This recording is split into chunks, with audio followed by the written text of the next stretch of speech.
Hello, everyone, and welcome to our Namaste experience on Wednesday. As you can see, am in my van in Santa Barbara. Not a van, it's actually the St. Francis Cafe, where I'll begin today and tomorrow working with and being with those people on the street who are hungry and need to be fed and lonely and need to be joined. And I'm just so grateful to be able to start the day with all of you.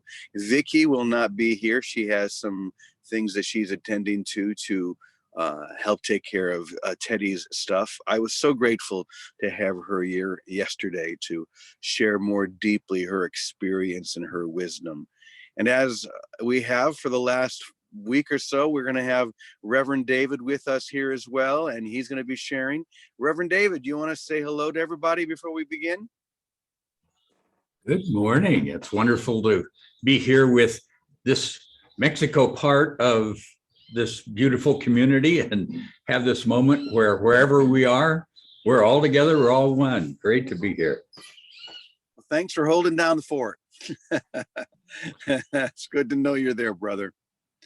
All right, so this morning I want to begin with a little something I wrote last night here in the St. Francis Cafe, that as you're going to see, like many of the things that have been coming through me are like riddles for the mind. They don't make a lot of perceptual sense in the normal way, but if we just sit with them and breathe with them, they start to become clear. The lesson becomes clear. So let me begin by reading this, and then we'll have a little discussion about it. It begins by saying, realize who you are, and you'll automatically stop trying to convince yourself that who you are is vulnerable to attack. Once again, realize who you are, and then you'll automatically stop trying to convince yourself that who you are is open to attack.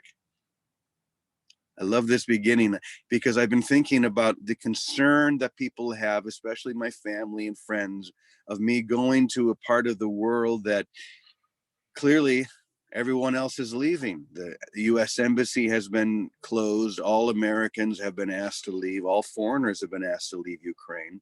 And here I am, the peace troubadour, going in. And one would say, this is dangerous. You're vulnerable. You could be killed. You could be hurt. You could be captured, whatever people may feel. I could be caught on the other side of a line. And yet this beginning statement, the who you are, the truth of who you are is invulnerable.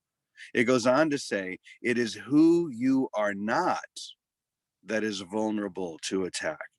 And since who you are not does not really exist, the truth of you is wholly protected this and every moment. In fact, realizing that you are wholly protected this and every moment is what the holy instant is. And when you live fully within the holy instant, you will realize that it always lives fully within you. This is all about realizing the truth of who you are, which is beyond vulnerability, beyond attack. There's nowhere you could go where the truth of who you are, who you've always been, and who you will always remain is in perfect alignment with the love and the loveliness of God, and is therefore incapable of being attacked. It's the who you are not, the identity, the body, the you that you claim here in time and space that seems to be vulnerable. But if we can rest in the truth of our divine presence, then we become living beams of light that are so bright that the shadow could never possibly reach it. The attack could never possibly happen. So I'm going to read this one more time, and I want you to hear it as deeply as you can, because this is such an important point. It says, realize who you are, and you'll automatically stop trying to convince yourself that who you are is vulnerable to attack. It is who you are not that is vulnerable to attack. And since who you are not doesn't really exist, the truth of you is wholly protected this and every moment. In fact, realizing that you are wholly protected this and every moment is what the holy instant is. And when you live fully within the holy instant, you will realize that it always lives fully within you. Now, as I said in the beginning, sometimes these lessons may feel like you're doing a wrestling match with your mind. The mind is struggling to understand, what does that mean? I don't understand. Those are nice words, but what is the real meaning of it all? And as I said in the beginning, sometimes these are like riddles that are meant to disrupt the normal thinking pattern of the mind and introduce a new way of thinking. And if we allow that new way of thinking to take hold, or the old way of thinking to relax, then the true meaning, the inner meaning, starts to become very clear. In fact, this goes on to say, these may sound like riddles to your mind right now, but the day is coming when their meaning will be completely clear. It is unclear now because you are unclear about your identity and your true function. My job is to keep tapping this message into your mind until it becomes clear. Imagine someone tapping Morse code onto your hand before you're capable of understanding how to unlock the code's meaning. So someone's there tapping Morse code constantly onto your hand, but you don't know how to read Morse code. It's impossible to understand at first, but if the tapping goes on for days or weeks or even years, the meaning will become clear. You'll ultimately begin to understand. That is exactly what I'm doing. I'm tapping a divine code into your mind that is impossible for you to fully comprehend right now. But the moment is coming when it will be simple to unlock. And when this happens, you will look back and realize that the message was so simple. And here it is. You are loved this and every moment. That's the real and only message that we're here to learn, that we are loved no matter what, this and every moment. I've been talking to people who say, sometimes I just don't understand what you're saying, and I can't comprehend where you're trying to lead us. And that's okay. But if you're willing to stay with it, as I said, there will come a moment where it will become so totally clear. Some people have said, well, I like when you teach this way, but when you get all metaphysical like this, I lose you. That's okay. Just stay with it, like that tapping of the Morse code onto your hand. Ultimately, the message will suddenly become clear, like the shades will drop, the light will come streaming in, and you'll suddenly see that which has always been so clear, because we've been unclear about our identity. We've been unclear about who we think we are. And the moment that shifts and we realize, I am the holy, perfect child of God, perfect and whole this and every moment. When I realize that, then this message will seem simple. I'll realize just how invulnerable my true identity is. One more little bit here. It says, and here's how you can work around the seeming effort it takes to unlock this code. Simply accept that you are loved now and forever without reservation. The truth of you is loved now and forever. That's all you need to do. And then the code will no longer be needed. You will realize and remember the truth that has always been true, that you have always been you. I didn't realize when I wrote that it was a bit of a rhyme. Let me read it again. You will realize and remember the truth that has always been true, that you have always been you. The truth within you has always been true. You have always been the truth of who you are, as God perceives you, as you are perceived in heaven, because the truth is you never left. And this code, Like you could say A Course in Miracles. I talked to many people who say, me too, this happened to me. When I began reading the Course, at first I was like, what in the world is this thing trying to say to me? I don't get it. It's like Greek or Latin to me. But there came a moment when suddenly the tumblers fell into place and I realized the harmony and the truth of every word. And the same is true here. If you stay with it, don't just say, I don't get it and walk away, but stay with it. There will come a moment where those tumblers will fall into place and you will rejoice because you realize just how loved and how lovable you really are. And then everything will make perfect sense. So David, I'm going to turn it over to you to see how that rings true in your mind and heart, and we'll just keep rolling here. Okay. James, as you're talking about that, the illusion of vulnerability and who we really are, and I think of your trip going into Ukraine to be a focus for us, for our world. I realize that what you're sharing is true for us individually, but it's also true for us as humankind, that the people throughout this world aware of what appears to be a impending conflict that would cause pain and hurt and loss. And our response from people all over is we want that peace. And I really believe that these prayers of everyone, this deep heart desire to create and manifest and express in our world as we truly are, as that love, as that peace, as that presence, is what has taken hold of James and said, yeah, and I want you to sit there to be vulnerable so that your invulnerability, our invulnerability, can be seen. So you are there to know this beautiful truth of our being that you just expressed.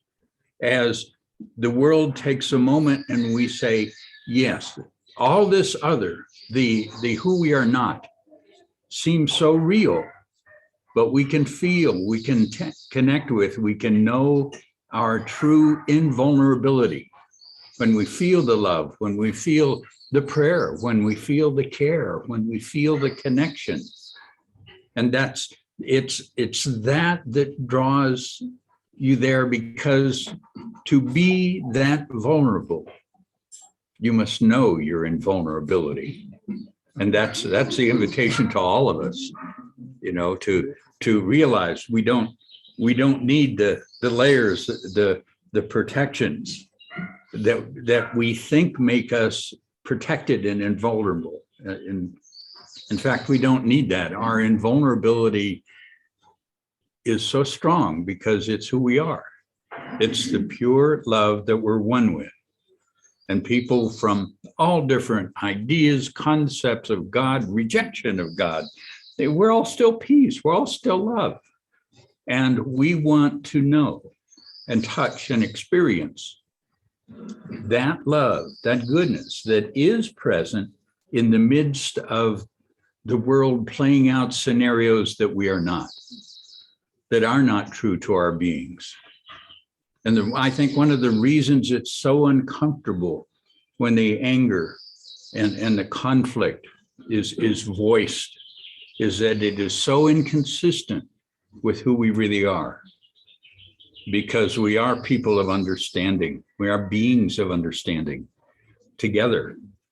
And one of the beautiful things that happens as you step into this role is that what we share together then strengthens our ability to realize it personally. That yes, we are invulnerable. We may not be the one sitting there, but we can feel the invulnerability together. We can feel that strength of that love that is the true reality, the desire of humankind not to be in conflict and have power over each other, but to hold each other in peace and love and understanding, then bring that beautiful healing presence to those parts of ourselves that have yet to grow out of discord and into harmony. So I feel like your inspiration was clearly given. It's the road before you, and we join you in this experience of true discovery of our invulnerability. Thank you, David. Yeah, I feel like this journey to Ukraine is just a backdrop for each one of us to get this lesson, the invulnerability of your soul, of the truth of who you are, rather than constantly trying to protect the identity or the body, but what'll happen if this or what'll happen if that. The truth is, when we are fully and wholly connected with the invulnerability of our true identity, none of that can happen. Certainly none of it can claim us.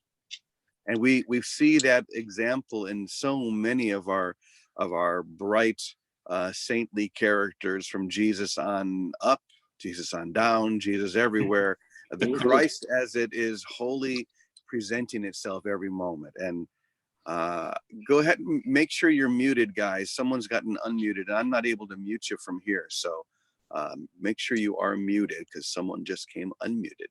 Anyway, every now and then I love to look out at everyone, and just I see people shining so bright. And one of the people that I looked out and I saw shining was Sharon. Sharon, I love when I see that happening, and I know that means that you have something. You probably don't even know what there is for you to share right now, but I would love for you to see, maybe representing the whole family here, just share how this lesson touches you.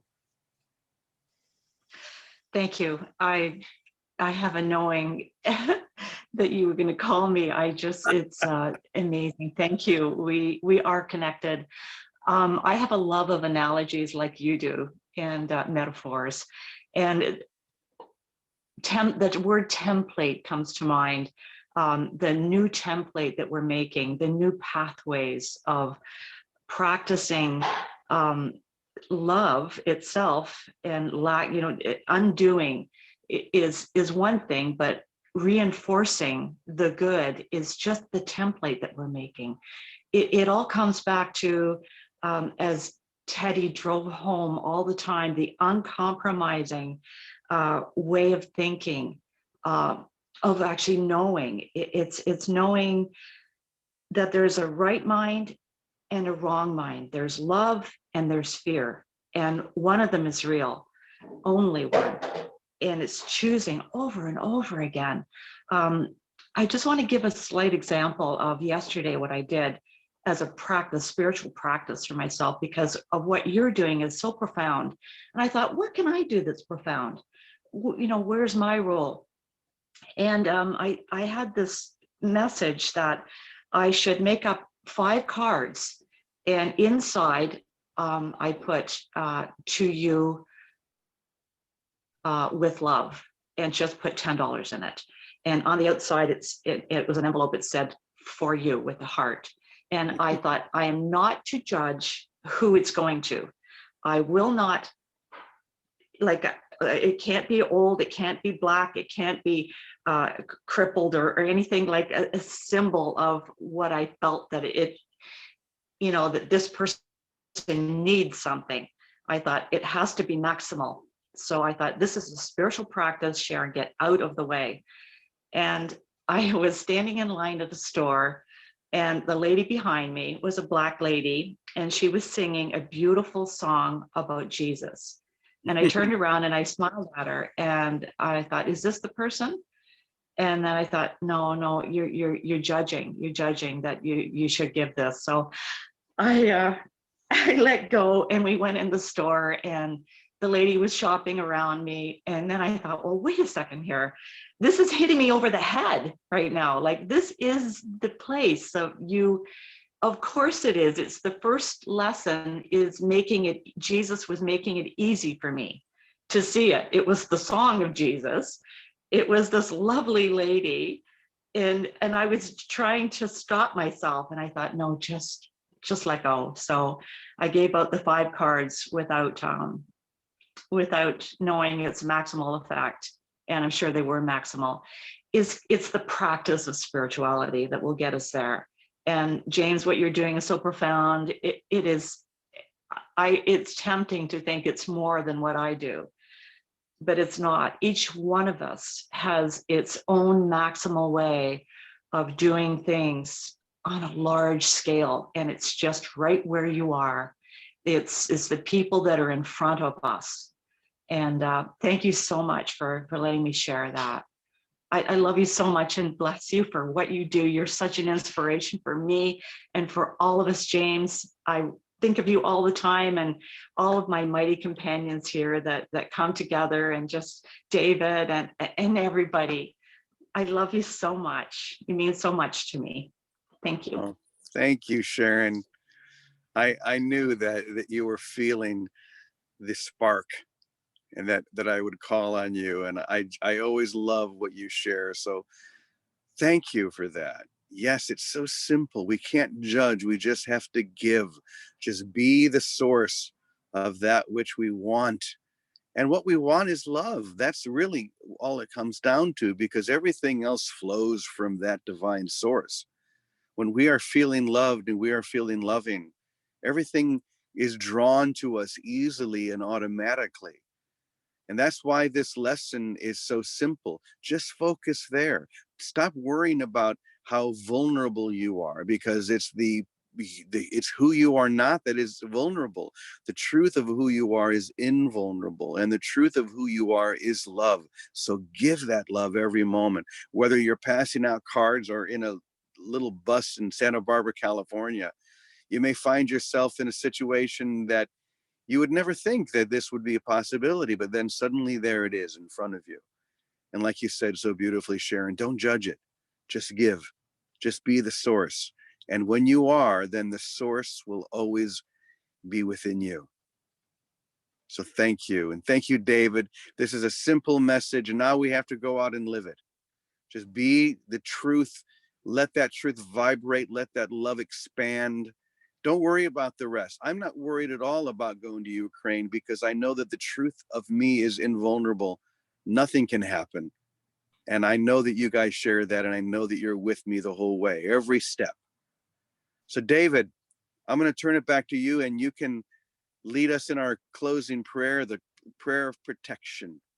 Okay. And James, thank you for being our card.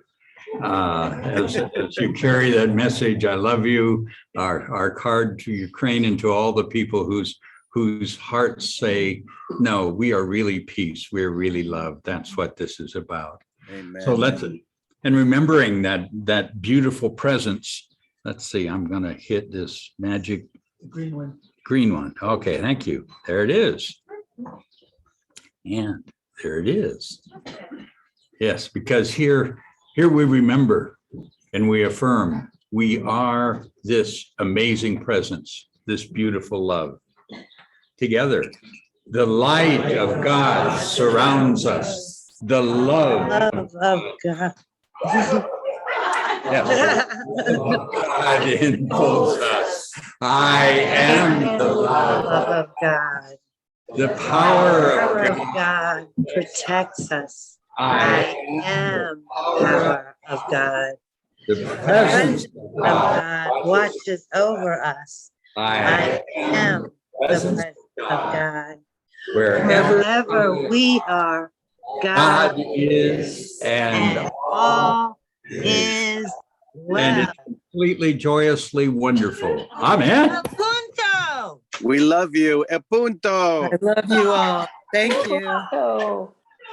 Love you. Bye-bye for now. Namaste, everyone.